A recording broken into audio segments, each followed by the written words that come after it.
kita semua dan bersyukur bahwa Tuhan memelihara kita sampai pada hari ini.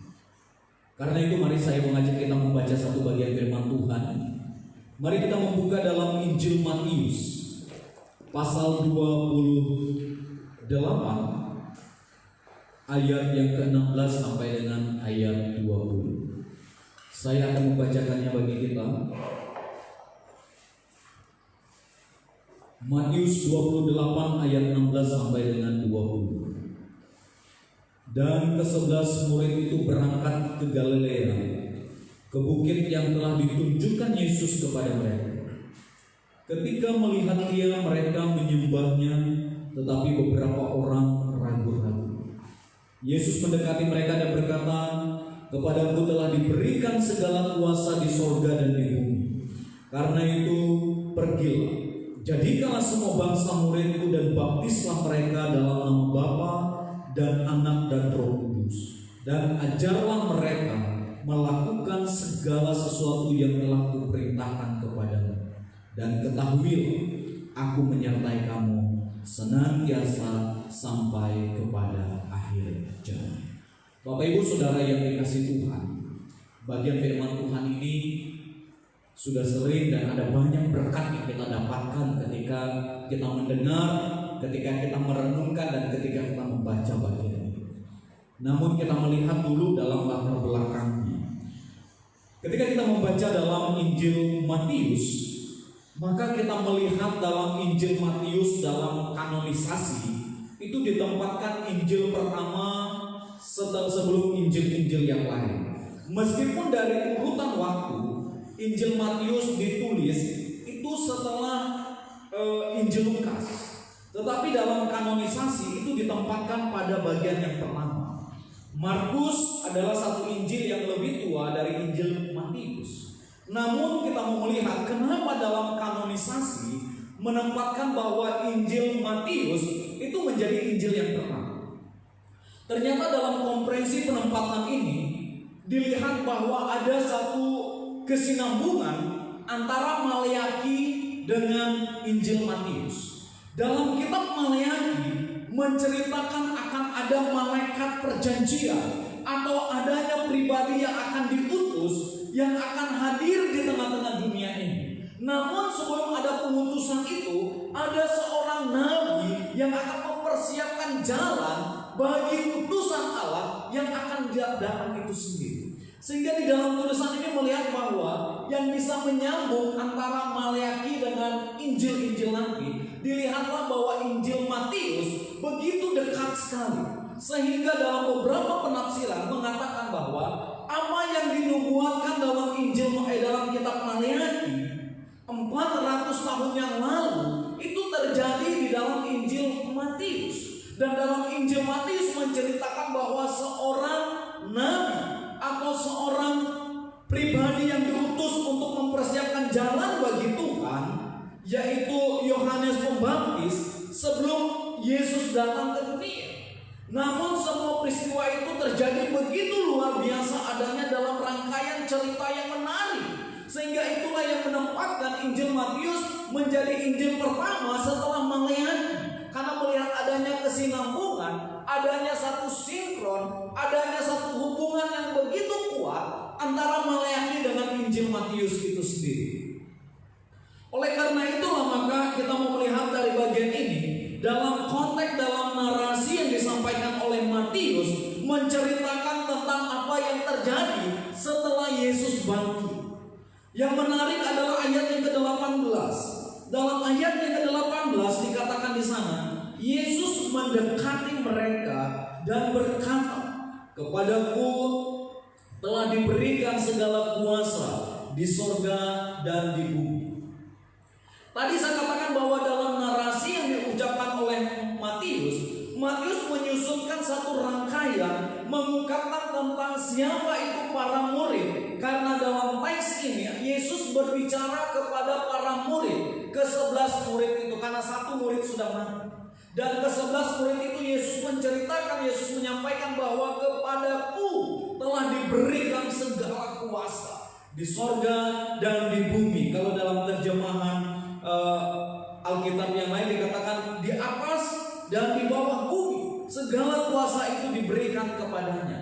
Yesus mengungkapkan ini adalah berbicara tentang otoritas wilayah dalam kekuasaan yang dipahami oleh manusia adalah langit dan bumi. Maka Yesus ungkapkan bahwa otoritas baik langit dan bumi itu berada dalam kuasa dari Yesus Kristus itu sendiri.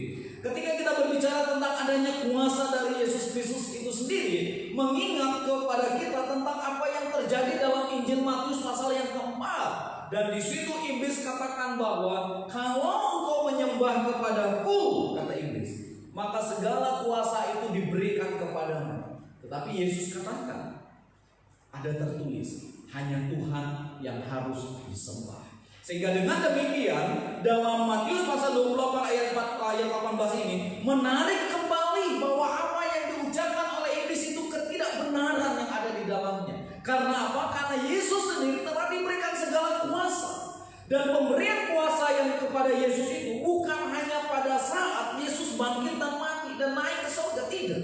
Tetapi kuasa yang diberikan kepada Yesus adalah sejak kekekalan, sejak semulanya. Maka dalam Injil Yohanes pasal 1 ayat yang ketiga, maka di situ dikatakan bahwa segala sesuatu itu dijadikan oleh Dia yang telah menjadi manusia.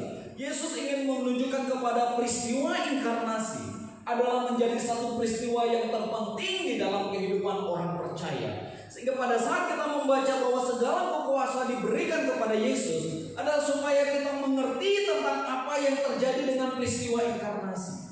Allah yang menjadi manusia dan Allah yang diam di tengah-tengah manusia adalah Allah yang merancangkannya sejak dari kekekalan. Dan beberapa penafsir katakan bahwa rancangan inkarnasi bukan rancangan karena kejatuhan manusia di dalam dosa, tetapi rancangan inkarnasi adalah rancangan sejak Allah menjadikan manusia pertama. Maka ketika Allah menjadikan manusia pertama dikatakan, baiklah kita menjadi manusia itu menurut gambar dan rupa kita. Konsep istilah gambar dan rupa inilah yang nantinya inkarnasi itu terjadi di dalamnya. Jadi di sini kita melihat bahwa inkarnasi terjadi bukan karena dosa, meskipun nanti dalam perjalanan adalah penebusan manusia, itulah inkarnasi juga ada di dalamnya. Tetapi inti dari inkarnasi bukan karena itu. Tetapi inti dari semuanya adalah di mana Allah ingin menyatakan pribadinya kepada manusia supaya dapat dikenal oleh manusia itu sendiri. Kalau kita membaca dalam kitab Keluaran, pada saat Musa dipanggil oleh Tuhan, di situ Musa katakan, bagaimana nanti kalau orang Israel menanyakan siapa yang menyuruh?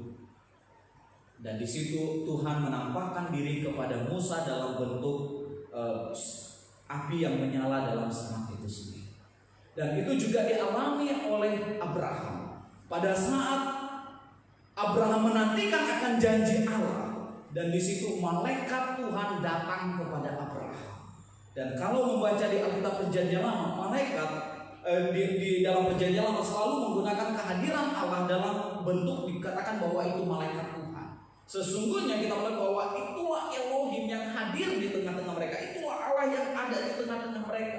Maka wujud nampak nyata Allah kepada Abraham itu menjadi satu konsep di mana kita memahami nanti inkarnasi bukanlah satu peristiwa yang sangat sulit untuk dimengerti, tetapi satu peristiwa di mana Allah datang dalam wujud manusia supaya manusia dapat mengenal pribadi Allah, belajar tentang Allah, melihat seperti apa kehidupan Allah dan bagaimana karya yang Allah kerjakan di tengah dunia ini. Sehingga itulah dalam inkarnasi yang terjadi. Dan kalau di ayat yang ke-18 dikatakan segala kuasa telah diberikan di surga dan di bumi, yang menyatakan bahwa otoritas ilahi yang sejak semula ada di dalam diri Yesus dan melalui peristiwa kebangkitan akan bekerja secara total adanya. Sehingga kuasa yang meliputi langit dan bumi itu yang ada di dalam diri Yesus, Yesus akan anugerahkan kepada para murid untuk para murid melanjutkan pekerjaan yang Allah sediakan itu sendiri. Sehingga beberapa penafsir katakan tentang ayat yang ke-18 ini, dikatakan bahwa sejak semula Yesus itu hanya manusia biasa, tetapi peristiwa kebangkitan yang mengubah Yesus menjadi orang yang luar biasa. Karena dikatakan bahwa Yesus itu berkuasa setelah dia dibangkitkan. Sebelum dia dibangkitkan, dia belum berkuasa. Namun kita melihat dalam cerita, narasi yang diungkapkan oleh Injil, baik Matius, Markus, Lukas, dan Yohanes, dan juga kisah para rasul yang ditulis oleh Lukas, menceritakan bahwa sejak semula kedatangan Yesus bukan atas keinginan manusia. Dalam kitab Perjanjian Lama telah dinubuatkan Mesias itu akan datang. Mesias itu akan datang dan akan menyelamatkan umatnya. Dan berkali-kali baik dalam nubuatan yang disampaikan oleh para nabi menceritakan bahwa Mesias itu akan datang. Dan peristiwanya terjadi dalam Perjanjian Baru, kehadiran Yesus itu sendiri.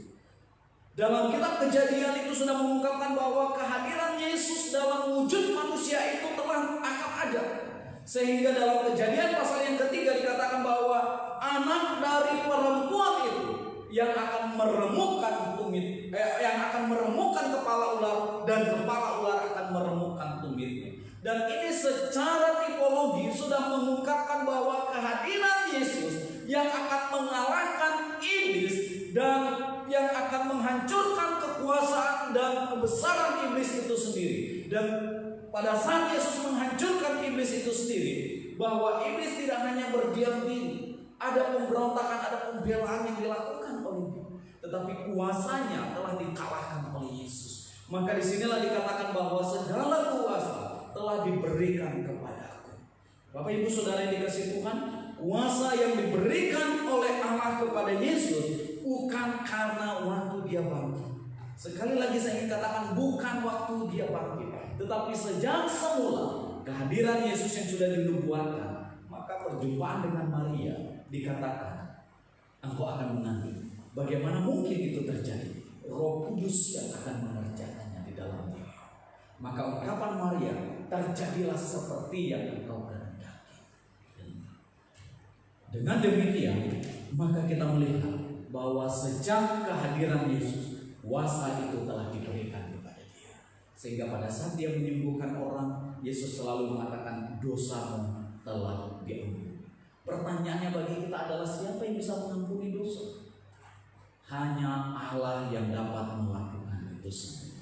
Sehingga kehadiran Yesus dalam wujud manusia menyatakan pribadi Allah yang kekal dan ada di tengah-tengah manusia itu sendiri.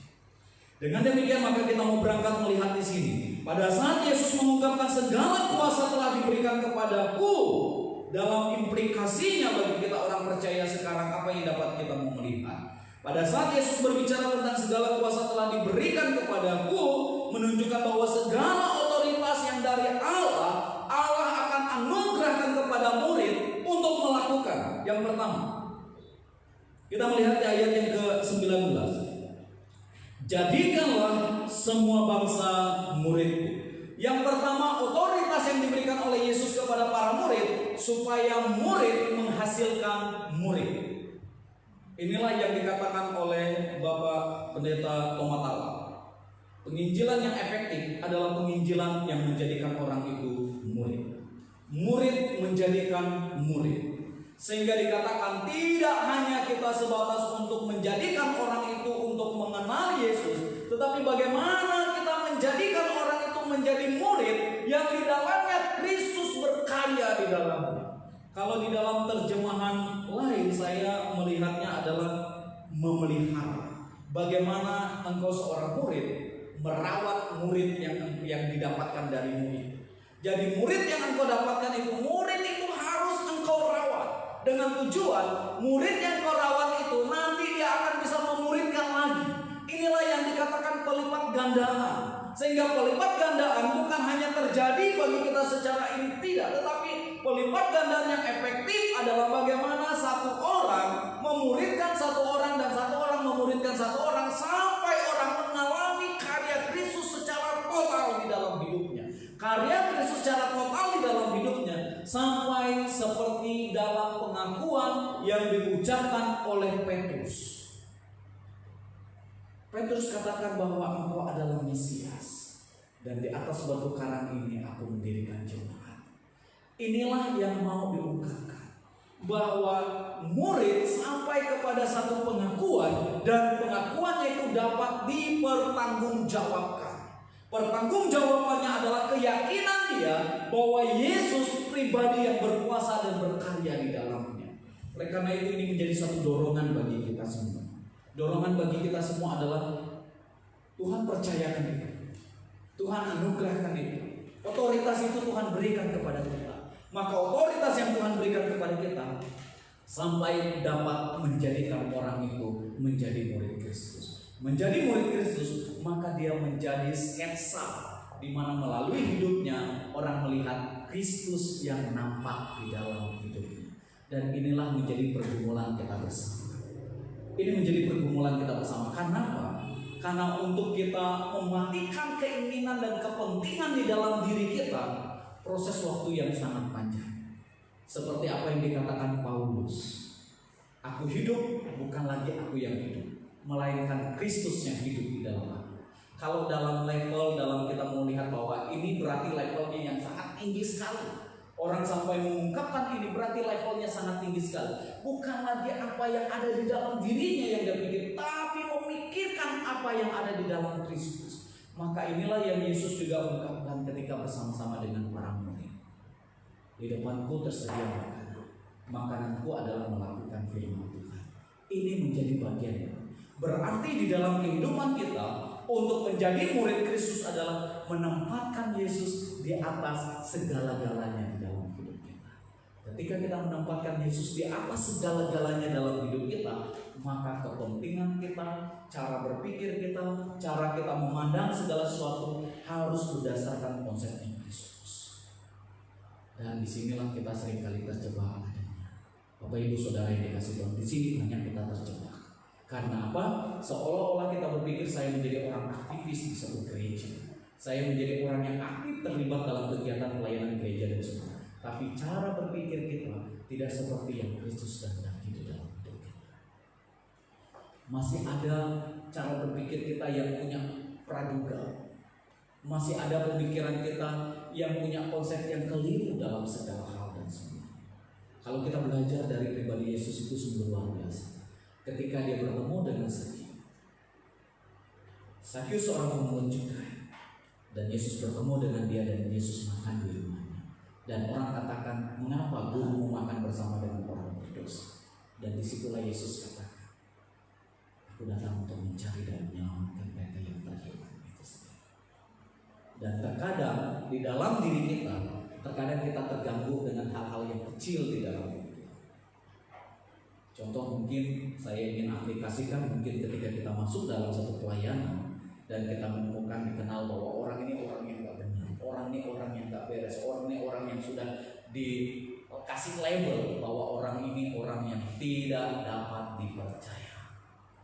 Tiba-tiba bertemu dengan kita dan kita layani dan semuanya. Kadang-kadang pemikiran kita juga, orang ini gak dapat dipercaya. Ini ketemu dengan saya bagaimana? Dan ada andil manusianya kita yang lebih dominan pada saat kita nanti mengambil satu keputusan di dalamnya. Tetapi disinilah kita mau belajar. Ternyata untuk menjadi murid adalah bagaimana kita merawat orang itu, membimbing dan menuntun mereka sampai kepada tingkat kedewasaan untuk memahami dan mengenal Yesus dengan baik adanya. Dan tingkat pemahaman kedewasaan itu tidak lepas dari persekutuan bersama dengan Tuhan melalui firman Tuhan. Karena kita memiliki keyakinan hanya firman Tuhan yang dapat mengubah, hanya firman Tuhan yang dapat memperbaiki, hanya firman Tuhan yang dapat membangun. Itulah yang terbaik di dalam segala hal. Karena itu Bapak Ibu Saudara yang dikasih Tuhan, dari bagian firman Tuhan hari ini membawa kita untuk belajar dan mengasihi Tuhan. Dan inilah tantangan kita bersama. Satu ilustrasi dalam bagian ini bagaimana kita berpikir seperti Kristus dalam segala hal. Dalam satu pelayanan, dalam satu ilustrasi, ada satu cerita dalam pelayanan konseling yang pernah terjadi adalah ini bukan saya, tapi ada teman yang mengalami pergumulan seperti ini. Pada saat dia melakukan pelayanan konseling dan semuanya. Namun satu hal yang menarik yang dia dapat lihat adalah ketika ada konseling pranikah yang dianggap bahwa seorang laki-laki ini adalah laki-laki yang sangat hebat. Dan ketika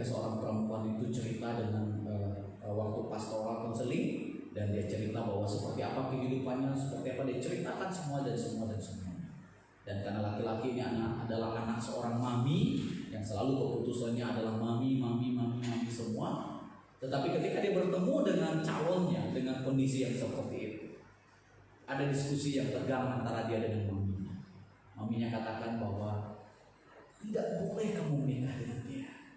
Kamu sudah tahu dia seperti apa. Nanti bagaimana rumah tanggamu dan semua itu semua. Tetapi karena dia adalah orang yang sungguh-sungguh mengasihi Tuhan dan sungguh-sungguh hidup mengasihi Tuhan, dia hanya katakan, mami, memang orangnya seperti itu. Tetapi bukankah Tuhan sanggup untuk mengubah dia? Kalau Tuhan saja sanggup mengubah dia, kenapa kita sulit untuk menerima ibadah? Maminya katakan, silakan kamu menikah, tapi jangan dulu ke rumah, jangan bawa dia ke rumah.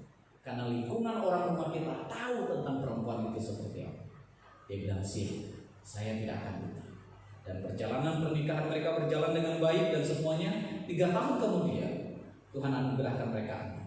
Dan sungguh luar biasa keluarga mereka, rumah tangga mereka sangat luar biasa dengan keluarga yang sangat sederhana, tetapi sangat alamiah. Dan maminya kaget ketika tetangga sekitar rumahnya bercerita, anak mantumu itu sungguh luar biasa. Anak mantu perempuan itu sungguh luar biasa. Kami kagum dengan dia. Ternyata selama ini kita salah menilai tentang dia. Bapak Ibu Saudara yang dikasihi Tuhan, ada satu keberanian di dalam diri kita yang menyatakan bahwa Tuhan sanggup untuk melakukan. Inilah murid. Nah, untuk mencapai ke sana, maka ada satu tindakan real yang dapat kita lakukan. Maka Thomas Tangan katakan bahwa yang efektif adalah murid menjadikan murid, murid melahirkan murid. Murid yang melahirkan murid akan memunculkan murid yang semakin dewasa di dalam Tuhan. Yang kedua, kita melihat tentang baptisan. Yang kedua yang Yesus katakan kepada para murid ini adalah baptislah mereka. Kita tahu bahwa para murid ini bukan dari latar belakang garis keturunan Lewi. Kita tahu bahwa para murid ini bukan dari latar belakang garis keturunan imam.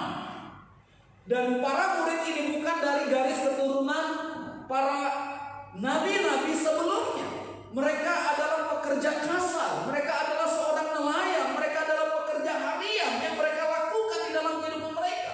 Tetapi pada saat mereka bersama dengan Yesus, justru Allah memberikan mandat, kuasa, otoritas di dalam diri mereka untuk melakukan pekerjaan yang besar ini. Kita tahu bahwa pada masa itu yang dapat membaptis orang itu hanya Yohanes. Murid dari Yohanes pun tidak dapat menjalankan itu. Yohanes diutus untuk melakukan pekerjaan itu. Namun Yesus menyampaikan satu tugas baru kepada para murid, yaitu untuk membaptis orang-orang yang telah percaya, untuk membaptis mereka yang menjadi pengikut Kristus, untuk membaptis mereka yang mau belajar, dididik dan dibina, dan itu harus dibaptis. Dan konsep yang Tuhan Yesus berikan adalah konsep baptisan yang berbeda dengan konsep Yohanes. Konsep Yohanes adalah konsep membaptis adalah ditenggelamkan. Tetapi konsep Yesus tidak berbicara tentang bagaimana caranya. Tetapi konsep Yesus adalah berbicara tentang otoritas, di mana orang itu dibaptis dalam nama Bapa, Anak dan Roh Kudus. Ada otoritas yang mengklaim, yang menyatakan orang itu pribadi yang telah mengalami penebusan itu sendiri. Sehingga dikatakan adalah baptisan yang diajarkan oleh Yesus adalah baptisan yang sedikit berbeda dengan apa yang dilakukan oleh Yohanes. Tapi dalam perkembangan gereja, seringkali kita gereja terjebak dengan cara, dengan metode, dengan segalanya. Jadi kalau tidak menjalankan seperti yang Yohanes lakukan, itu nggak sesuai. Padahal Alkitab katakan bahwa peristiwa baptisan bukan hanya baru terjadi waktu zamannya Yohanes. Peristiwa baptisan bukan baru terjadi dalam masanya Yohanes. Peristiwa baptisan itu telah terjadi dalam konteks perjanjian lama. Maka dalam konteks perjanjian lama ada yang namanya penyucian, ada yang namanya penebusan, ada yang namanya pembasuhan. Orang yang berdosa harus dibasuh. Orang yang berdosa harus mengalami penebusan. Dan orang yang menyatakan tentang keberadaan dirinya harus mengalami pengurapan. Maka bagian ini, kata membaptis di dalam teks ini dikaitkan dengan apa yang terjadi di dalam perjanjian lama.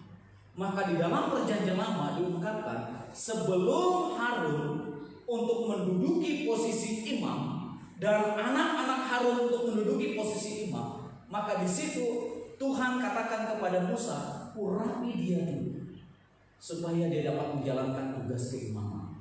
Kata urapi di dalam bagian itu adalah kata baptis. Dalam terjemahan Alkitab itu menggunakan kata baptis dalam terjemahan Yunani, karena dalam Perjanjian Lama itu ditulis dalam 3 bahasa, Aram, Ibrani, dan Yunani. Sehingga di dalam bahasa Ibrani dia menggunakan kalimat yang sama. Selain itu, pada saat Samuel mengurapi Saul dan mengurapi Daud menjadi raja, kata yang ini juga kata yang sama digunakan, diurapi. Sehingga sesungguhnya bagian ini adalah bukan bagian yang baru lagi, ini bagian yang sudah lama terjadi dan itu sudah ada di dalam Perjanjian Lama. Sehingga para imam melakukan tugas pengurapan, para imam melakukan tugas penyucian, para imam melakukan tugas pembasuhan bagi mereka yang berdosa itu sendiri. Sehingga berita yang disampaikan oleh Yohanes Pembaptis, berilah dirimu dibaptis, engkau keturunan ular beludak, supaya engkau selesai dari dosamu, supaya engkau selesai dari cara hidupmu, supaya engkau tidak lagi menjadi orang ular beludak, maka engkau harus dibasuh, engkau harus mengalami penyucian, engkau harus mengalami penebusan. Itu yang disampaikan oleh Yohanes. Maka ketika Yesus naik ke sorga dan menceritakan kepada murid bahwa mereka diberikan otoritas untuk melakukan pekerjaan ini. Nah, Bapak Ibu Saudara yang dikasihi Tuhan, apa yang mau saya ingin katakan di bagian ini? Yang saya ingin sampaikan adalah pembaptisan itu, pengurapan itu, pembasuhan itu dikerjakan oleh para imam. Itu dikerjakan oleh para nabi. Itu dikerjakan oleh para utusan yang dipanggil oleh Tuhan. Maka kalau Yohanes melakukan tugas itu, karena Yohanes adalah seorang nabi yang memang dipersiapkan dan harus melakukan pembasuhan itu. Musa seorang nabi dan harus melakukan pembasuhan itu. Harun sebagai imam harus melakukan pembasuhan itu. Tugas pembasuhan itu diberikan kepada imam dan nabi.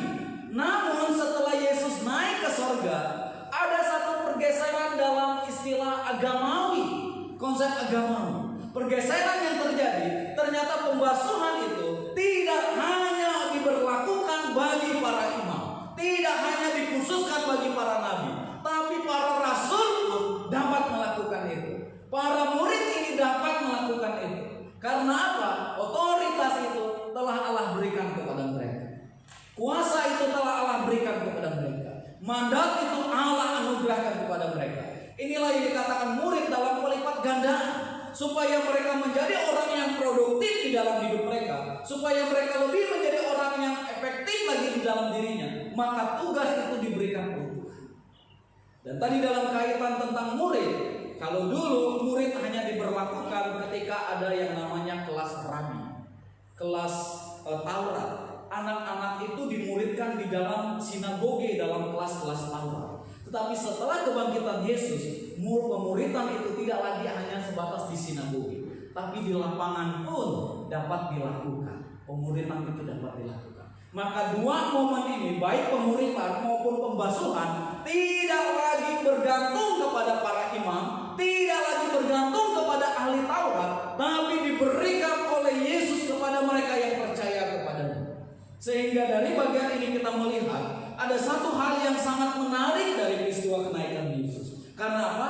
Peristiwa kenaikan Yesus memberikan satu pemahaman baru tentang pekerjaan ini. Kenaikan Yesus ke surga memberikan mandat yang baru bagi para murid untuk mengerjakan pekerjaan Allah itu sendiri. Sehingga dalam konteks masa kini, apa yang kita mau melihat? Orang percaya punya tanggung jawab mengerjakannya. Tugas pemuridan dan tugas pembaptisan. Nah, di dalam kaitan kita dengan gereja kita GMII, karena baptisan adalah masuk dari sakramen, maka tugas sakramen adalah tugas utusan. Tugas sakramen adalah tugas mereka yang diutus. Sehingga di dalam gereja kita memahami dua sakramen, baik baptisan dan perjamuan kudus, maka tugas itu diberikan kepada mereka yang diutus. Kembali dalam sistem pemerintahan kita yang apostolik sinodal, maka orang yang diutus dalam konteks apostolik sinodal itulah yang dipercayakan untuk menjalankan tugas itu, baik tugas baptisan maupun tugas perjamuan kudus. Beberapa waktu lalu sempat kita berlakukan perjamuan kudus itu bisa juga dilakukan oleh para penatua. Tetapi dalam revisi pemahaman kita bahwa penatua itu adalah jabatan yang melekat di dalam diri orang itu, maka tidak dapat menjalankan sakramen, tapi sakramen dijalankan dalam apostolik sinodal. Seorang apostol itulah yang menjalankan itu. Apostol-apostol yang diutus menjalankan sakramen itu sendiri. Itu ketetapan dalam gereja kita. Mungkin di bagian gereja yang lain penatua bisa menjalankan. Sehingga sekarang ini dalam pemahaman kita adalah perjamuan kudus tidak lagi dapat dilakukan di rumah-rumah. Kalau dulu perjamuan kudus kita bisa datang ke rumah-rumah, tetapi sekarang tidak, karena perjamuan kudus adalah persekutuan orang percaya dengan Kristus. Maka perjamuan kudus dilakukan dalam konteks persekutuan. Persekutuan berarti dilakukan secara bersama-sama, Sehingga itulah yang harus dikerjakan di dalamnya. Karena pemahaman adalah perjamuan kudus adalah relasi bagaimana hubungan antara orang percaya dengan Kristus yang dilakukan secara bersama-sama dalam persekutuan yang ada itu sendiri. Ini tugasnya. Karena itu Bapak Ibu Saudara yang dikasih Tuhan, kesimpulan dari bagian firman Tuhan hari ini dapat kita lihat. Yang pertama adalah tugas pemuritan dan pembaptisan adalah tugas baru bagi para murid yang dikerjakan oleh Yesus. Dan mandat itu dianugerahkan Yesus kepada para murid untuk mengerjakan pekerjaan ini. Sehingga dalam kaitan sekarang, tugas kita adalah di mana Bapak Ibu Saudara dan saya bertanggung jawab di dalam pelayanan yang ada ini. Bertanggung jawab dalam pelayanan ini. Tuhan Yesus memberkati kita. Amin. Bapa di surga, terima kasih, kami sangat bersyukur untuk kebenaran dan firman yang boleh menolong dan memberkati kami. Kami percaya bahwa Yesus mati dan bangkit, dan Yesus adalah Allah yang berotoritas dari sejak kekekalan sampai kekekalan, karena Engkau adalah Alfa dan Omega.